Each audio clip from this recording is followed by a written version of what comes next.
បើសិនជាយើងហ៊ាននិយាយថាខ្ញុំមិនអាចខ្លាយជាអ្នកដឹកនាំឬក៏មិនអាចខ្លាយជាអ្នករុស្ស៊ីបានទេព្រោះម៉ាក់ប៉ារបស់ខ្ញុំគឺជាអ្នកធ្វើស្រែចម្ការច្បាស់ថាដល់ពេលយើងនិយាយពាក្យនេះចេញមកគឺយើងនឹងឈប់ទទួលខុសត្រូវលើជីវិតរបស់យើង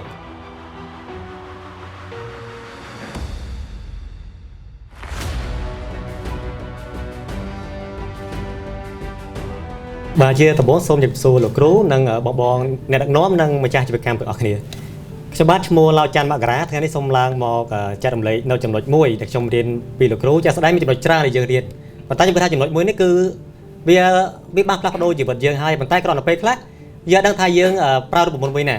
អញ្ចឹងការរៀនមួយលោកគ្រូជាលោកគ្រូជួយកោះប្រាប់ថារូបមន្តមួយណាយើងធ្វើទៅជាលទ្ធផលបែបណាអញ្ចឹងអ្វីដែលខ្ញុំចង់ចែករំលែកនោះគឺអ្វីៗគ្រប់យ៉ាងគឺរិះសារតែខ្ញុំហើយខ្ញុំគឺជាប្រភពនេះអ្វីៗគ្រប់យ៉ាងបងប្អូនម៉ាអ្នកដែលធ្លាប់លើពាក្យនេះអត់ធ្លាប់លើមែនទេប៉ុន្តែអាសាលើជាងគេគឺអ្វីគ្រប់យ៉ាងគឺមកពីអ្នក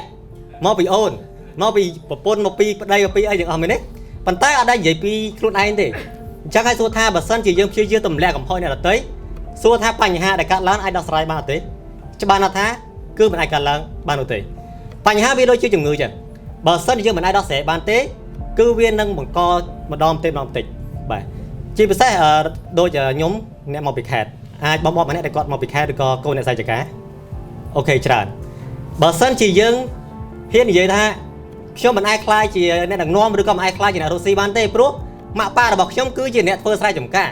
ច្បាស់ថាដល់ពេលយើងនិយាយពាក្យនេះចេញមកគឺយើងនឹងឈប់ទទួលខុសត្រូវលើជីវិតរបស់យើងគឺយើងនឹងតម្លាក់ឲ្យម៉ាក់ប៉ារបស់យើងអញ្ចឹងវាស្មើនឹង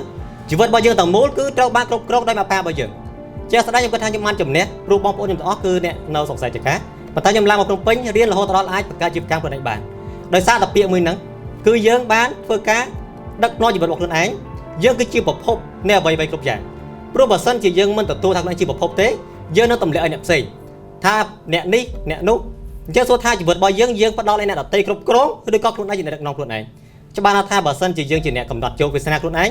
យើងត្រូវយករូបមន្តនេះដាក់ចូលក្នុងខ្លួនហើយរូបមន្តមួយនេះខ្ញុំគិតថាអាចប្រើបានគ្រប់ទាំងអស់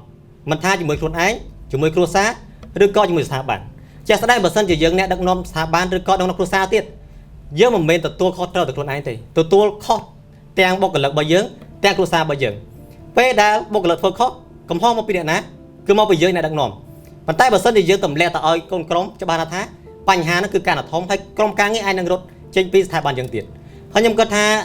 ភាពទទួលខុសត្រូវនេះវាមិនមែនកើតឡើងពីធម្មជាតិទេគឺវាជាជំនាញមួយប៉ុន្តែវាជាជំនាញមួយដែលអត់មានសាលាបរិញ្ញាបត្រពីមុនទេខ្ញុំគិតថាវគ្គលោកគ្រូវគ្គ GLA នេះគឺជាកន្លែងមួយដែលល្អសម្រាប់ឲ្យយើងរៀនបណ្ដុះភាពទទួលខុសត្រូវនៅក្នុងខ្លួនព្រោះវាជាជំនាញមួយដែលយើងតាំងពីតូចមកអត់មានអ្នកគេបរៀនទេសូម្បីតែម៉ាក់ប៉ារបស់យើងពេលខ្លះគឺអត់បរៀនមានតែ